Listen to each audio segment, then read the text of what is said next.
Então, galera, vamos falar agora sobre pseudofruto. O que é um pseudofruto? Pseudofruto é quando uma outra parte que não é o ovário desenvolve. E aí se torna uma parte comestível.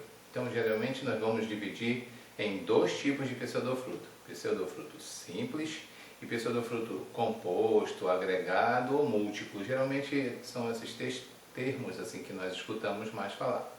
Então vamos lá, para o pseudofruto simples. Eu vou começar falando sobre o caju, que aparece aí nos slides, você está vendo? O caju, ele provém o seguinte, o fruto verdadeiro seria a castanha. Então, por quê? Porque o ovário formou a castanha. Então, após a fecundação, o ovário formou a castanha. E a partir daí, o pedúnculo da flor, isso mesmo, aquela peça que seria o talo, né, comumente chamado cabo da flor, essa peça começou a acumular substâncias nutritivas. Então aí você tem um pseudofruto chamado simples, quando uma única peça da flor se desenvolve, né, que não seja o ovário. Por isso o nome pseudo, que quer dizer falso, pseudofruto. Tá, então você tem um primeiro exemplo de pseudofruto simples, o caju, que aparece aí. Abaixo, né, você está vendo mais dois exemplos muito típicos, muito conhecidos, que é a maçã e a pera. O que acontece nesses casos? Você tem a flor aí ao lado e você está vendo o seguinte, quando eu falei pedúnculo, você já viu o cabo da flor. Logo acima do pedúnculo você está vendo uma partezinha meio dilatada, né? Essa partezinha tem um formato assim mais ou menos como se fosse um pires, e o nome é receptáculo floral, exatamente porque você está vendo na imagem ele recebe todas a inserção das peças florais. E aí, exatamente essa parte chamada de receptáculo floral, por causa, né, dessa sua função, essa parte foi quem desenvolveu e formou aí o pseudofruto, no caso da maçã e da pera. Uma única peça, um único receptáculo cresceu e formou um pseudofruto. Então, o que seria, né, o ovário, no caso da maçã e da pera? Aquela parte lá no centro, onde você encontra as sementes com uma parede bem resistente, que você geralmente não come. Então essa parte aí é que seria o ovário. Então, portanto, né, você tem aí os dois exemplos, os três exemplos bem típicos aí de pseudofruto simples. Agora vamos falar de pseudofruto composto, agregado ou múltiplo. Você tem dois exemplos aí bem típicos, que é o abacaxi e também o morango. E aí você vê que cada partezinha daquela, né, do abacaxi, que a gente chama de frutículo, ele representa o seguinte, é como se fosse uma inflorescência, né, um ramo de flores que teria todos os receptáculos se colado, se fundido e formado um pseudofruto. Então no caso do abacaxi seriam várias flores, né, a parte dos receptáculos se fundiram e formaram o abacaxi. Então você tem uma infrutescência, um pseudofruto aí formado por, que seria a peça de várias flores. Então quando isso acontece a gente diz que é um pseudofruto múltiplo, ou composto, ou mesmo agregado. Você tem também aí o caso do morango. No morango você vê aqueles pontinhos ali, né, chamados aquênios. Cada pontinho daquele representa um fruto. Então, na verdade, o morango, né, a parte comestível, ele seria como se fosse a fusão também de várias peças, de várias flores. Aí você, se cortar o morango, que você vê na imagem ao lado, ele cortado no slide, você vê aquelas listrinhas brancas assim, você vê exatamente onde seria cada divisória ali de cada receptáculo floral. Então, são vários receptáculos formando um único pseudofruto. Então, nesse caso, você tem a diferença entre pseudofruto simples e pseudofruto múltiplos ou compostos. Qual seria a diferença? A diferença é com o número de peças florais que formam o pseudofruto. No caso dos pseudofrutos simples, relembrando, é uma única peça floral, um único pedúnculo que forma o caju e um único receptáculo que forma a maçã, um único receptáculo que forma a pera. Já no caso do abacaxi e do morango, você, né, não pode esquecer, são muitos detalhes na botânica, são muitos nomes, muitos detalhes assim, né, tem que se familiarizar, e a melhor maneira de se familiarizar é pegar os seus exercícios, né, baixar também na internet, tem vários canais aí, vários vários lugares onde você pode encontrar questões e resolver essas questões. Quanto mais questões você resolver, você vai se familiarizando aí, especialmente no momento dessas respostas, né? Que são, às vezes, né, na hora que você não está ainda bem preparado, parece tudo muito parecido. Então são muitos nomes, né? E aí requer do aluno várias revisões, assiste outras videoaulas e tudo, e com isso reforça ainda mais seu conhecimento sobre o assunto. Mas vamos continuar. Então nós temos agora, vamos falar sobre outros tipos de frutos, né? Nós já falamos sobre os frutos verdadeiros, carnosos e secos. Falamos sobre pseudofruto, né? Os chamados frutos falsos. Agora nós vamos falar sobre frutos partenocárpicos. E aí no exemplo você vê a banana, né? Um caso bem famoso, né? A banana que está cortada, né? E você vê o seguinte, quando você corta ela em outro plano, né? Porque aí está cortado assim, transversal, né? Imagina quando você corta assim, longitudinal, a banana, você consegue perceber o epicarpo. Epicarpo, você já ouviu falar nisso, né? Lá no início da aula, no abacate, aquela casca da banana, então, igual a casca do abacate lá, o epicarpo. Uma massinha mais clara, né? Branquinha, assim, quase branca, e mais consistente seria o mesocarpo. E lá no centro da banana você vê uma parte bem mole, assim, de consistência bem mole, num tom diferente, um pouco mais escuro, quase um amarelo. Aquela região seria o endocarpo. Então você tem aí a banana, seria um fruto verdadeiro, porque nós chamamos de fruto partenocárpico, né? Para não causar essa estranheza ou mesmo uma confusão, a banana é um fruto verdadeiro. Porém, todo fruto chamado partenocárpico, a expressão parteno do grego quer dizer virgem, quer dizer o seguinte, que não houve fecundação. Então vai se formar um fruto. Qual é a diferença dele com um fruto, né, verdadeiro normal, né? Qual seria? A diferença está exatamente na semente. É que o fruto partenocárpico se refere a um fruto sem semente.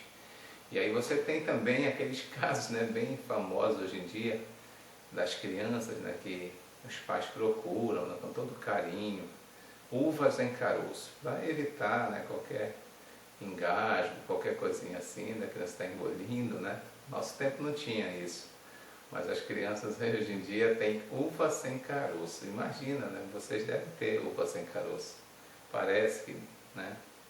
Então você tem aí a uva sem caroço e várias outras plantas que possam estar sem semente, né? Que nós chamamos popularmente de caroço. Essas frutas sem sementes, todas elas são chamadas de frutos partenocárpicos. Quer dizer que não houve a fecundação, então não esqueça disso.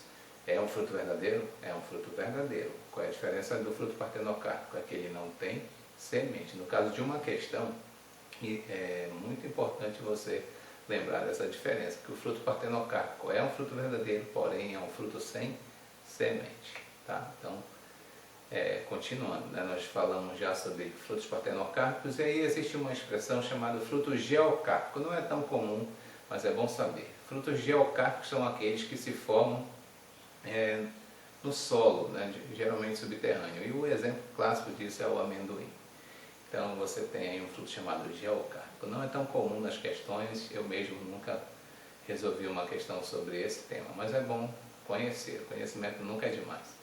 Tá, então nós já falamos sobre frutos. Agora, para encerrar a nossa aula, nós vamos falar sobre semente. E a primeira coisa, assim como a gente fez com o fruto, nós vamos fazer com a semente. A primeira coisa que nós devemos fazer é deixar bem clara a sua definição. O que é uma semente? Semente é um órgão, né, que deriva do óvulo fecundado. Então, a semente é um órgão que envolve, protege e nutre o embrião. Então, você tem aí 3 coisas muito importantes que você não pode esquecer sobre a semente. Repetindo, né? Uma semente, ela envolve, protege e nutre o embrião, até que ele, né, se torne uma nova planta. Então você sabe que ali dentro da semente, importantíssima, a coisa mais importante é o embrião, que nada mais é do que uma nova planta, né, em forma muito jovem, intermediária, entre a fecundação e a nova planta. Então você tem ali o embrião. O embrião, ele está dentro da semente. E aí, então vamos lá para conhecer também agora a estrutura da semente. falando que, lembrando você, como eu falei, que trata-se do óvulo fecundado. Então as mesmas partes que tem no óvulo vão ser encontradas na semente, as suas derivações. Por exemplo, no caso do fruto nós falamos, né? Epicarpo, mesocarpo e endocarpo. As partes que tinham no ovário também são encontradas no fruto verdadeiro. Agora na semente. Nós fazendo uma revisão lá de óvulo, vamos fazer uma revisão aí. O que tinha no óvulo? Aquela estrutura mais externa, né, que a gente costuma chamar de capa, né, do óvulo, casca, né, seria o tegumento. O tegumento é aquela parte mais externa do óvulo. E aí lá na parte ali tinha uma abertura, no tegumento tinha uma abertura do óvulo. Aquela abertura chamava micrópila. Na semente, essa abertura, após a fecundação, ela fecha. Então nós podemos encontrar em algumas sementes exatamente como se fosse uma cicatriz, uma fendazinha ali da onde essa micrópila se fechou. É importantíssimo isso. Isso faz parte da morfologia daquela semente. Então lembrando, tegumento, a micrópila que já vai estar fechada, né? Aí dentro da semente você vai encontrar um tecido nutritivo que nós chamamos de endosperma.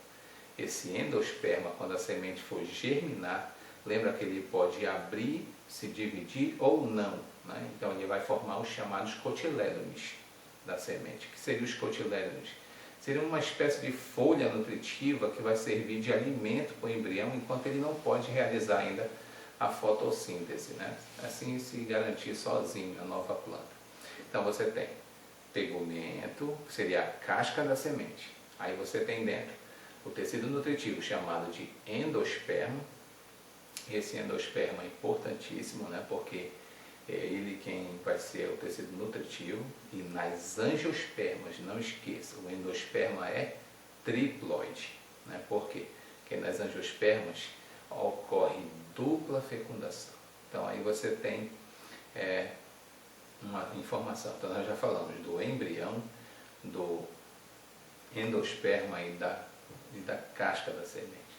E aí, então você já pode dizer que conhece uma semente. Uma semente é um órgão que deriva do óvulo fecundado, né? E a grande importância disso para as angiospermas, um grande sucesso das angiospermas no ambiente terrestre também provém da chamada dispersão da semente, que seria a importância da semente para a planta. É que esse embrião agora pode ser levado a longas distâncias da planta-mãe, evitando, né, que a planta filha nasça, cresça ali próximo da planta-mãe e seja uma concorrente dela por nutrientes ou água. Então, o ideal é que essa planta ela seja dispersada e com isso o que nós chamamos de conquista do ambiente terrestre. Então a semente é um órgão importantíssimo para essa finalidade. E aí você tem o seguinte, nós precisamos conhecer a nível de prova os chamados agentes dispersores. O que é isso? São aqueles que podem levar essa semente ou esse fruto, né, que algumas sementes vão dentro do fruto. Então é importantíssimo. Frutos e sementes são importantíssimos para essa dispersão, ou seja, para espalhar-se pelo ambiente. Então, agentes dispersores, eu vou falar de 3 principais. Serão eles o vento, que seria as plantas que têm esse tipo de dispersão. O termo dispersão vai ser sempre associado a um termo grego chamado coria. Então você tem a nemocoria, quando a planta tem a sua dispersão pelo vento. Então muitas plantas, elas abrem os seus frutos, ou mesmo os frutos são levados, as sementes, pelo vento, né? E aí nós chamamos de anemocoria. Quando nós temos a hidrocoria, então já fica claro, né? É um termo muito conhecido, hidro, esse prefixo quer dizer água. Então são aqueles frutos que são dispersos pela água. Um exemplo do coco, né? Coco da Bahia é levado pela água. Aqui na nossa região também é muito comum os propágulos, que são aqueles frutos e sementes da risófora, né? O mangue vermelho. Então no manguezal é muito comum aquelas plantas assim que visualmente, né, para você quando chegar assim, né, que talvez se não conheça na sua cidade, onde você estiver, não tiver essas plantas, mas você vai observar assim, as imagens são umas plantas que têm uma raiz escora. Então aquela planta chamada de rizófora, o mangue vermelho ou mangue verdadeiro. Essa planta tem uma semente que quando você vai à praia, as pessoas costumam chamar de caneta do mangue. Então ela, né, aquela semente, quando ela cai da árvore, ela vai cair na água e a água vai levar ela, né, quilômetros dali, e aonde ela estacionar ela pode, né, germinar. Então aí nós temos a hidroporia, é a dispersão feita pela água. Eu usei como exemplo o coco e também o manguezal, né, o mangue, né, o mangue vermelho, a rizófora. Outro exemplo, né, é a zoocoria. Esse é muito comum também. Quando um animal ele se alimenta, o fruto, ele transporta esse fruto para se alimentar, né, em outro lugar, então ele está levando ali às vezes, então ele se alimenta do fruto e abandona as sementes. Com isso ele já fez a dispersão. Então essas são as três mais comuns. A nemocoria, dispersão pelo vento. Não esqueça, também um item muito comum em provas. Então você tem a nemocoria, hidrocoria, né? Aí eu usei como exemplo o coco, eu usei como exemplo o mangue. E também existe a zoocoria. Aí são várias plantas que são dispersas dessa maneira. Então, e também nós temos plantas, né? Aí esse termo é muito importante conhecer, chamado autocoria. O que é isso? O que é a autocoria? Né? Nós já temos esses três. Autocoria é quando a planta não precisa de agentes dispersores. São plantas que nós costumamos dizer que os frutos explodem. É mais ou menos assim, existe uma pressão no fruto e quando ele se abre, ele lança suas sementes, sem precisar de um agente dispersor. E nesse caso nós temos a autocoria. Então, espero que você tenha gostado, né? Tenha aprendido com isso e possa revisar, procurar resolver questões, né? Especialmente no seu material, e procurar mais materiais aí, inclusive na internet, livros, e poder se familiarizar com esses termos, que botânica é fácil sim, basta só exercitar, revisar, e qualquer dúvida pode também aí colocar nos seus comentários aqui mesmo no canal. Valeu galera, até a próxima!